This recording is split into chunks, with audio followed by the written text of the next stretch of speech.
Καλησπέρα λοιπόν και πάλι.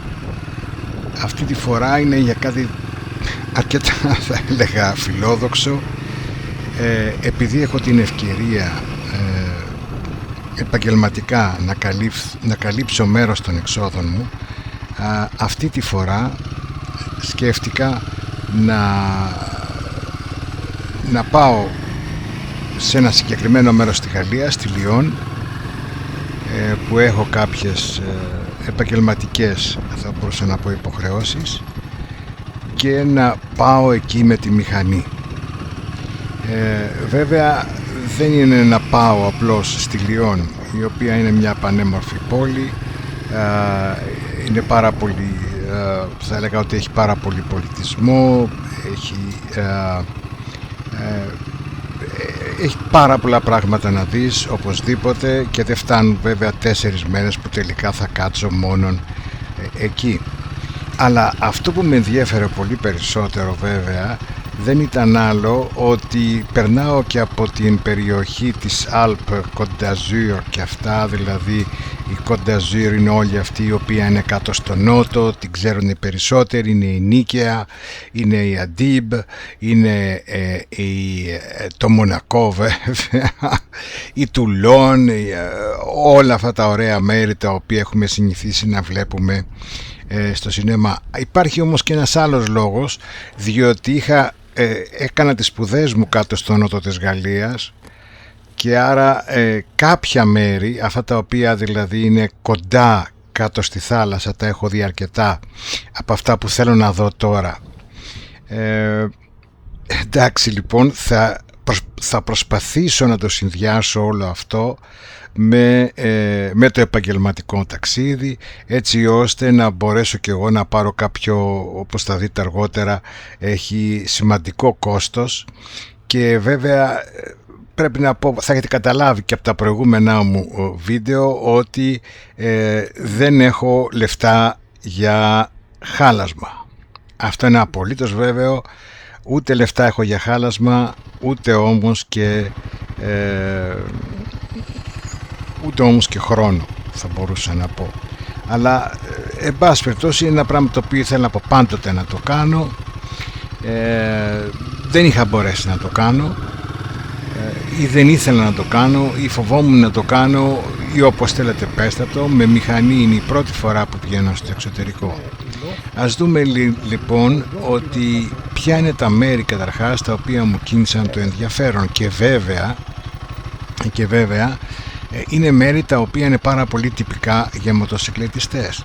Εδώ βλέπετε, ας πούμε, στις Γαλλικές Άλπεις τις 3 κορυφές τις οποίες θα ήθελα να πάω και να δω. Όταν βέβαια λέμε να πάω και να δω, εννοούμε βέβαια να τις ανεβώ πολύ περισσότερο. Πιστεύω ότι η Himalayan θα μπορέσει να ανταποκριθεί, μια και το όνομά της λέει Himalayan. Φαντάζομαι ότι μέχρι τα 3.000 μέτρα θα πηγαίνει, αφού πηγαίνει ως τα 8.000 μέτρα από εκεί που είναι κατασκευασμένη, έτσι δεν είναι? Πιο συγκεκριμένα είναι το Col de l'Iseran, το Col de la Bonette και το Col de Galibier.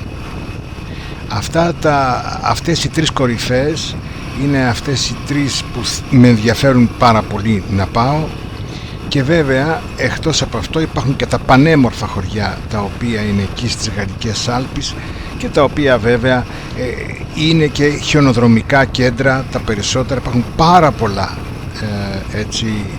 lifts παντού σχεδόν, και εδώ βέβαια βλέπετε το υπόλοιπο κομμάτι που είναι τα φαράγγια, ο γκόρζ όπως λέγονται στα γαλλικά, και τα οποία θα ήθελα να πάω και να δω, το Gorge Supérieur d'Isilien, και να ξαναδώ, γιατί το είχα πάει και το είχα δει με ένα αρχαίο αυτοκίνητο τότε, ένα Mazda 1100 που είχα αγοράσει τότε από τη Γαλλία, και το οποίο όταν κατάφερε να ψιλοανέβει κάπως μέχρι τα 2.000 μέτρα, νομίζω είχα δει μια πινακίδα, δεν τράβαγε καθόλου, κόντευε να μου μείνει, και ήμουνα και τότε με την με τη φιλενάδα μου τότε, αλλά τωρινή γυναίκα μου βέβαια μετά από 30 χρόνια, και κόντευε να μας μείνει, και είχε τρομάξει και η γυναίκα μου. Εν πάση περιπτώσει, έχω ξαναπάει εγώ στο Gorge du Verdon και μου αρέσει πάρα πολύ, και τώρα θέλω να ξαναπάω.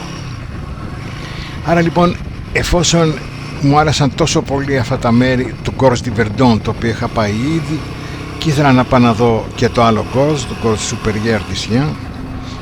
Επίσης τις τρεις κορυφές, οι οποίες πραγματικά είναι ένα μοτοσυκλετιστικό happening από ό,τι έχω καταλάβει, διότι μόλις το έβαλα στο YouTube είναι τουλάχιστον 300 μοτοσυκλέτες εκεί πέρα πάνω κάθε φορά. Αμέσως άρχισαν τα διλήμματα, οι ερωτήσεις. Πώς θα πας εκεί? Ξέρετε, δεν είναι και εύκολο πράγμα. Έτσι, δεν είναι εύκολο πράγμα αυτό. Είμαι και 62 ετών τώρα, και άρα λοιπόν έπρεπε να επιλέξω. Θα πας από το Μπάρι?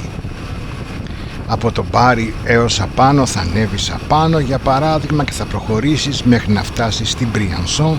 Η Μπριανσόν είναι μια πόλη η οποία είναι 13 χιλιόμετρα από τα γαλλοϊταλικά σύνορα, και η οποία θα παρεμβληθεί βέβαια, γιατί θα μου χρησιμεύσει σαν βάση, έτσι, για να κάνω τις κορυφές και τα φαράγγια. Και μετά βέβαια, αφού κάνω τις κορυφές και τα φαράγγια, έτσι, και όλα πάνε καλά, θα συνεχίσω βέβαια προς τη Λιόν, όπου έχω και την επαγγελματική μου υποχρέωση και θα μείνω. Αυτή λοιπόν ήταν η μία άποψη της διαδρομής, η οποία είναι και αρκετά μεγάλη. Μιλάμε για 1300 χιλιόμετρα μονάχα στο πήγαινε. Αν βάλετε δε και ότι υπάρχει και ο ερχομός, ο οποίος είναι άλλα 1300 χιλιόμετρα, δεν ξέρω πόσα είναι, θα τα συζητήσουμε αυτά εκτενώς.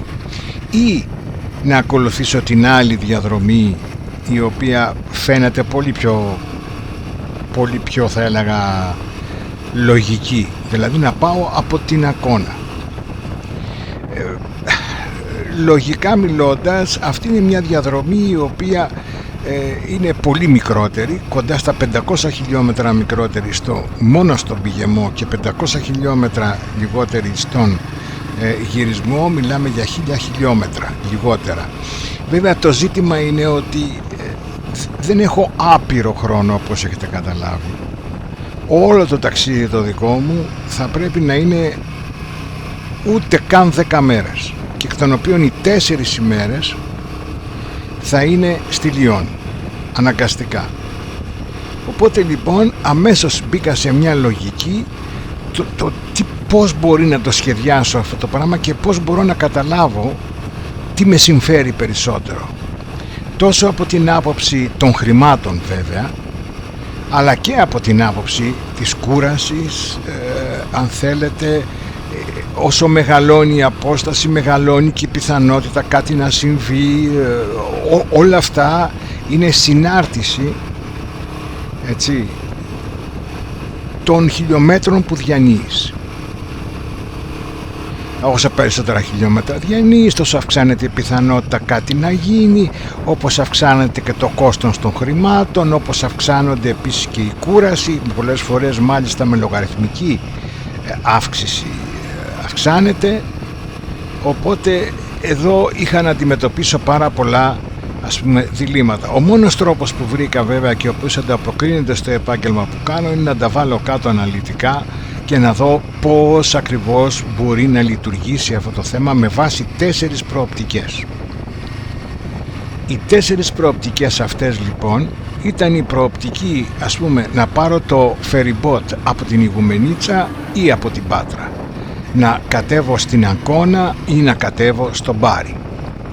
Εδώ σε μια πρώτη έρευνα την οποία έκανα στο Superfast Ferries, αμέσως βλέπετε ότι το φτηνότερο από όλα απλά είναι το να πάρω το ferryboat από την Ιγουμενίτσα και βέβαια να πάω στο Μπάρι.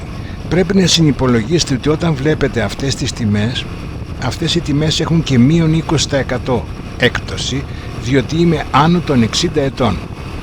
Και επίσης θα πρέπει να συνυπολογίσετε ότι δεν έχω βάλει καμία καμπίνα, άρα δίπλα σε κάθε τιμή που βλέπετε υπάρχει και η διάρκεια η διάρκεια του ταξιδιού, του θαλασσινού ταξιδιού. Βέβαια κατανοείτε ότι όσο περισσότερο μένεις στο πλοίο, αυξάνονται και τα έξοδά σου. Είναι πάρα πολύ απλό. Αυτό το ξέρουν όλες οι ναυτιλιακές εταιρείες και γι' αυτό το λόγο, οι ακτοπλοϊκές εταιρείες στη συγκεκριμένη περίπτωση, αλλά και γι' αυτό το λόγο προσπαθούν, αν θέλετε, να σας βάλουν μέσα όσο το δυνατόν γρηγορότερα και να σας βγάλουν απ' έξω όσο το δυνατόν αργότερα, διότι καταναλώνετε πάρα πολλά πράγματα. Όπως και εγώ άλλωστε θα αναγκαστώ να κάνω. Τι θα κάνω, θα πιω μπουκάλι νερό και δύο. Άρα λοιπόν καταλαβαίνετε ότι η πρώτη μου αντίδραση ήταν να πάρω το φτηνότερο. Δηλαδή θα πάω από Μπάρι Γουμενίτσα και τέλος ό,τι είναι να γίνει με ένας πώς το λένε αυτό, ένας μηχανόβιος, θα τα κάνει όλα καλά κτλ. Βέβαια δεν είχα υπολογίσει κάτι πάρα πολύ σημαντικό, ότι στην Ιταλία αλλά και στη Γαλλία έχουν διόδια, τα οποία τα διόδια δεν είναι καθόλου αμεληταία. Η κάθε άλλο είναι ένα τεράστιο έξοδο. Λοιπόν, για να πάω για παράδειγμα από η Γκουμενίτσα Αγκώνα, έβαλα και τα ελληνικά διόδια μέσα σε αυτά, έτσι, και αφορούν τις μηχανές. Προσέξτε επίσης κάτι, ότι στην Ιταλία αυτοκίνητα και μηχανές έχουν ακριβώς τα ίδια διόδια, έτσι, δεν έχει καμία διαφορά. Στην Ελλάδα και στη Γαλλία πέφτουν περίπου στο μισό για τις μηχανές, αλλά δεν έχουν καμία. Οπότε κοιτάξτε, δείτε τι υπερβολικά ήταν αυτά τα κόστη πλέον, τα οποία έπεφταν τελείως διαφορετικά ανάλογα με το που θα έφευγα και το που θα αποβιβαζόμουν.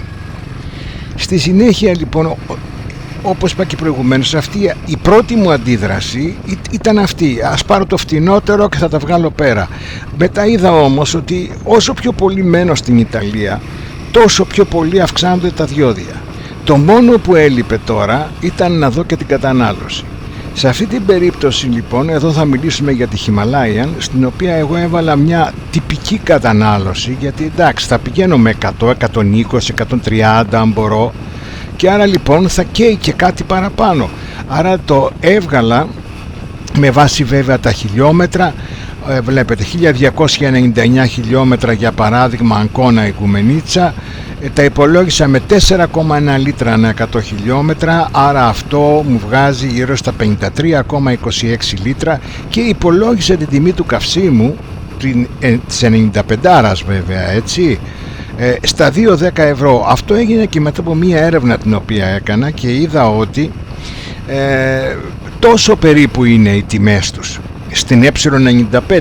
Όπως θα δούμε αργότερα, που θα κάνω και γιατί να μην πάρω την BMW, ας πούμε, που θα μπορούσε να πει κάποιος, η οποία είναι πολύ πιο πολύ πιο δυνατή, πολύ πιο έτσι, ναι, αλλά αυτή καταναλώνει 98 και απάνω, και πιστέψτε με, εδώ οι τιμές έχουν πάει κοντά στο 2,5, μπορεί και παραπάνω, και επίσης βέβαια η κατανάλωσή της δεν είναι 4,1 λίτρα, μπορεί να είναι και 6 λίτρα και 7 λίτρα, δεν μπορεί να την πας βέβαια τόσο δυνατά ώστε να φτάσει και τα 8, μπορεί να φτάσει και τα 10 λίτρα άμα έχεις πολύ δυνατό χέρι και δεν σε πιάσουν, πράγμα το οποίο είναι αδύνατον αυτή τη στιγμή, έτσι.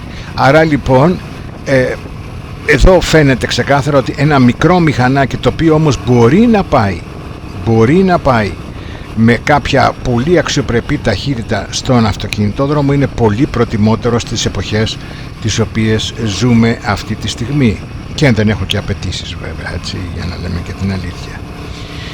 Αφού έκανα λοιπόν τα κόστη αυτά σε σχέση με το ακτοπλοϊκό εισιτήριο, σε σχέση με τα διόδια, σε σχέση με όλα αυτά τα οποία έχετε δει, κατανάλωση βενζίνης και όλα αυτά, υπάρχει και ένα, αν θέλετε, και κρυφό κόστος, το οποίο είναι, εντάξει, το να βγάλεις όλη τη μέρα στον αυτοκινητόδρομο και μόνο να σταματάς στα βενζινάδικα για να βάζεις βενζίνη και όλα αυτά, αυτό δεν είναι κάτι το οποίο να είναι, για να λέμε την αλήθεια, εφικτό.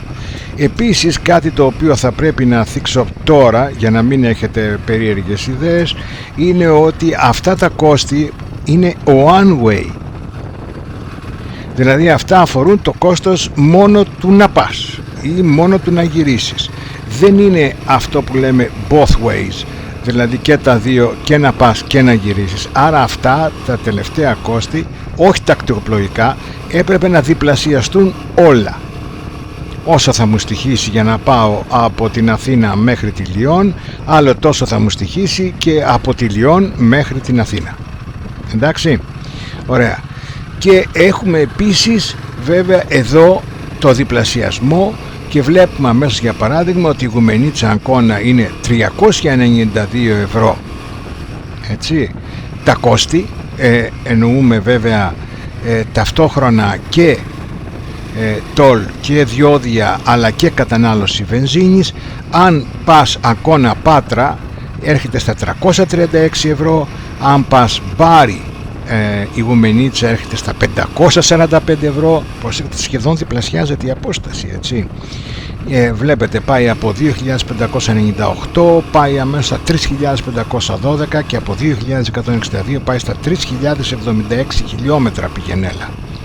Και εδώ βέβαια η αλήθεια είναι ότι δεν έχω υπολογίσει όλο αυτό το γύρισμα στις κορυφές, στα φαράγγια και σε όλα αυτά, τα οποία μην νομίζετε ότι θα πέσει κάτω από 1.000 χιλιόμετρα.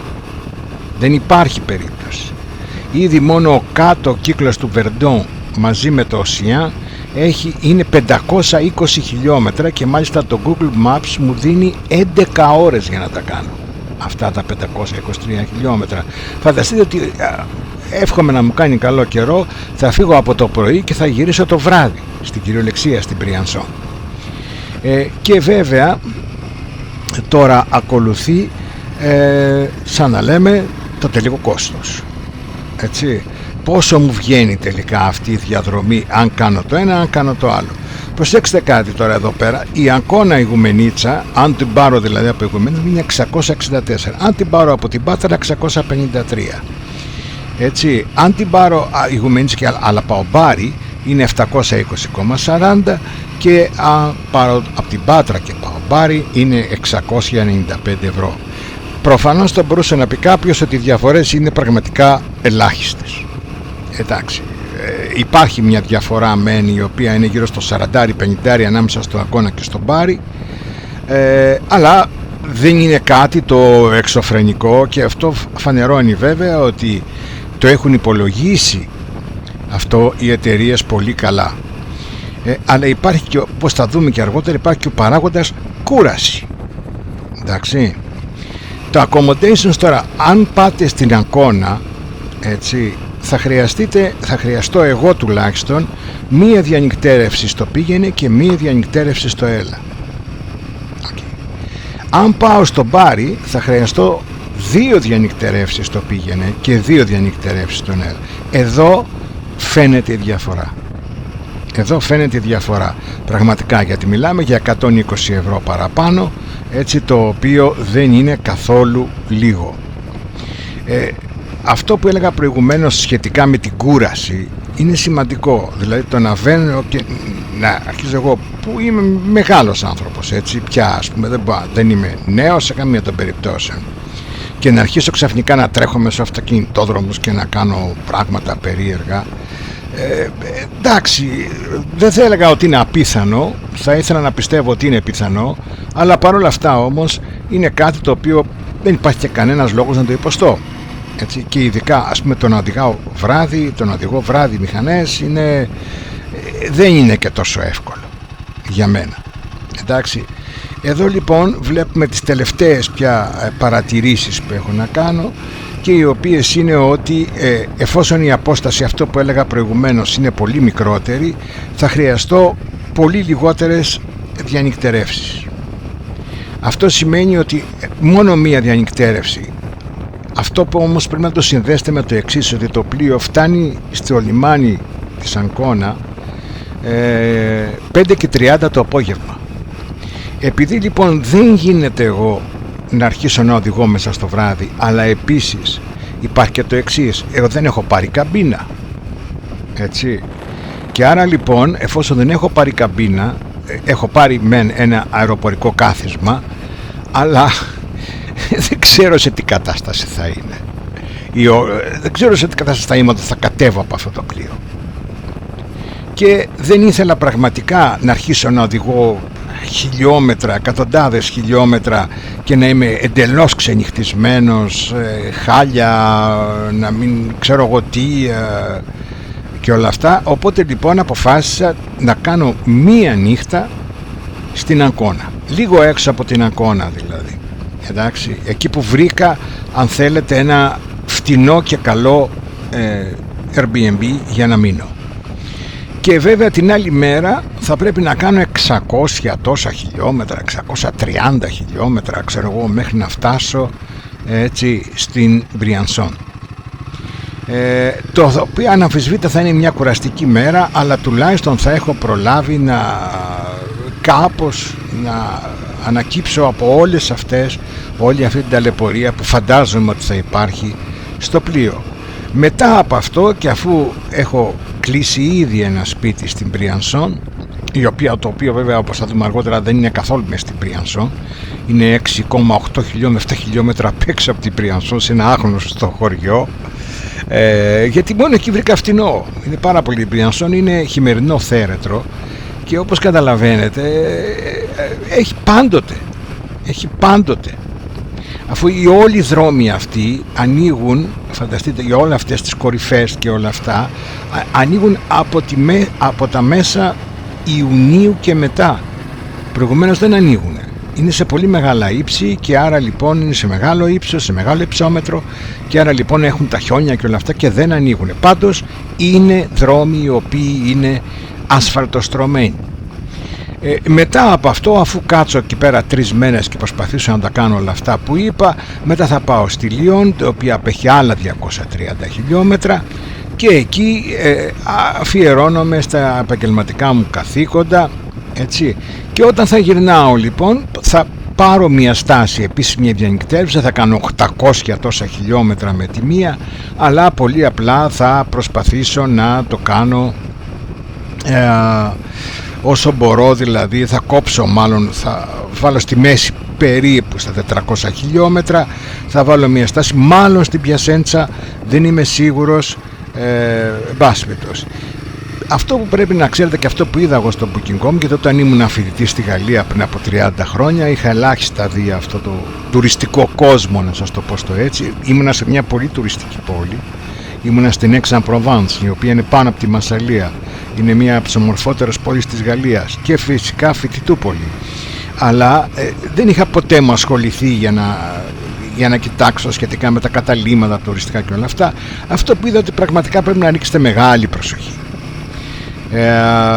Είναι πολύ ακριβά, πολλά από αυτά δεν σας δίνουν ή διαφημίζουν ότι έχουν χαρτί τουαλέτας έλεος, ας πούμε, σας το παρέχουν, δεν σας δίνουν σεντόνια και σας τα χρεώνουν από πάνω, τέτοιου είδους πράγματα, και εντάξει, δηλαδή ήθελε πάρα πολύ ψάξιμο, και ειδικά από τα γράμματα, από τα, πώς να το πω, από τα ψηλά γράμματα, ήταν, θα έλεγα, πολύ κουραστικό. Θα έλεγα ότι ήταν πολύ κουραστικό, ειδικά για τη Γαλλία. Στην Ιταλία βλέπω ότι τα πράγματα ήταν χειρότερα. Επίσης έχω κάποιο άγχος. Πολύ δύσκολο πράγμα σχετικά με τα καταλύματα είναι να βρείτε ασφαλές σχετικά πάρκινγκ, έτσι.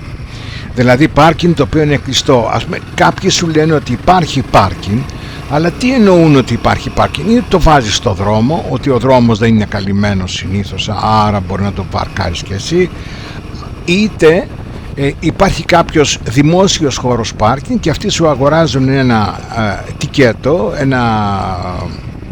εν πάση περιπτώσει μια απόδειξη ότι μπορείς να βάλεις ένα αμάξι για 8 ημέρες, και πιθανότατα στο χρεώνουν κιόλας, για να μην ξεχνιόμαστε, οι Γάλλοι είναι σε αυτό απαράμιλοι στο να χρεώνουν. Ίσως και από αυτό να έχει βγει και τον φραγκοφόν, έτσι, φραγκοφωνιάς που λέμε, δεν ξέρω, δεν νομίζω ότι έχει βγει από αυτό, αλλά τέλος πάντων είναι πραγματικά ήδη με τους κουτσέζους πρέπει να είναι. Όταν σκέφτηκα λοιπόν να πάρω την BMW, στην αρχή που το ήθελα και μου αρέσει, την έχω τόσα χρόνια, δεν έχουμε βγει ποτέ έξω μαζί και όλα αυτά, αλλά μετά, για να πω την αλήθεια, προσγειώθηκα και μάλιστα πολύ άσχημα, διότι δεν έχω καμία όρεξη να πληρώσω δεν ξέρω εγώ πόσα παραπάνω, αρκετά παραπάνω, όχι ιστορία, μιλάμε διαφορές, μιλάμε 300-400 ευρώ, και επίσης έχει και άλλα προβλήματα, δηλαδή είναι μια μεγάλη μηχανή, έχει μεγάλο μεταξώνιο, δεν χωράει καλά στις στροφές, και άμα δείτε οποιοδήποτε βίντεο για το Stelvio σίγουρα θα έχετε να γελάσετε με 1-2-3 που πήγαν με μεγάλες μηχανές, οι οποίοι δεν μπορούσαν να τις τρίψουν στις απότομες και ανηφορικές φουρκέτες που έχει το πέρασμα Stelvio. Άρα δεν είναι τόσο κατάλληλη για να κάνει αυτή τη δουλειά, για να αφήσω απ' έξω πιθανές λακκούβες, χωματόδρομους και όλα αυτά, στα οποία η BMW δεν αποδίδει καθόλου. Πρέπει σε όλα αυτά, το έχω πει πολλές φορές, να συνυπολογίσουμε επίσης και ότι είμαι κάποιος ο οποίος είμαι κάποιας ηλικίας, αρκετής ηλικίας, και άρα λοιπόν όλα αυτά, η κούραση, έτσι, ο καιρός μπορεί να με επηρεάσει πολύ, και επίσης υπάρχουν και ένα σωρό, αν θέλετε, απρόσμενες καταστάσεις, τις οποίες μπορώ να αντιμετωπίσω, γιατί είναι μια καινούργια μηχανή η Himalaya. Εντάξει, εγώ έχω βάλει ένα στόχο μέχρι τότε, μέχρι τα τέλη Ιουνίου περίπου που θα αρχίσει αυτό το ταξίδι, να έχω κάνει τα 5.000 χιλιόμετρα, να έχω κάνει και το δεύτερο σέρβις, και ενδεχομένως σε πάση περιπτώσει να έχει βρεθεί ό,τι είναι να βρεθεί, να το πω έτσι. Αλλά πάντοτε αυτό παραμένει μία ανησυχία. Και τέλος, έτσι, για να κλείσουμε τώρα, μπορώ να πω και το εξής, έτσι, χαμηλά, ας πούμε, αλήθεια είναι ότι εν τέλει το κόστος αυτού του ταξιδιού, το οποίο αφορά, προσέξτε, μόνον εμένα, δηλαδή εντάξει, η γυναίκα μου θα έρθει να με βρει στη Λιόν, αλλά θα έρθει να με βρει στη Λιόν μόνο για 4 ημέρες, ενώ το δικό μου το ταξίδι θα είναι κοντά στις 8 ημέρες, έτσι, μπορεί και παραπάνω, και 9. Άρα λοιπόν αυτό θα μου κοστίσει εμένα γύρω στα 1.000 ευρώ, και εμένα και της γυναίκας μου, γιατί είναι οικογενειακός ο λογαριασμός, να το πω στο έτσι. Και η γυναίκα μου έρχεται με ένα αεροπλάνο απλά στη Λιόν με 220 ευρώ, ρε παιδιά. Δηλαδή είναι στην κυριολεξία το μεράκι. Γι' αυτό το κάνω. Δεν το κάνουμε τώρα για τίποτε άλλο. Μην κοροϊδεύουμε τον εαυτό μας, έτσι.